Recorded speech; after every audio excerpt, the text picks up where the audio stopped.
Hello everyone, how to towards back with another new video, and in this video I'm going to show you how to download and install Aloha browser, private VPN browser in your smartphone. Okay, so you have to go Google Play Store if you're a Android user, and you have to go iOS if you're a iPhone user, then search here App Store.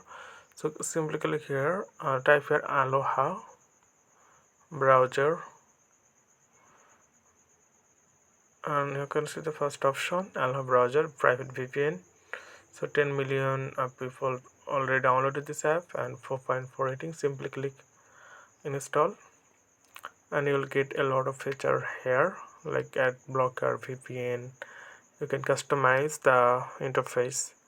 So overall it's really amazing app, and you can also use it as VPN. You don't need to download third-party VPN. So okay friend, I hope this video was helpful for you. So today's no more, and thank you for watching.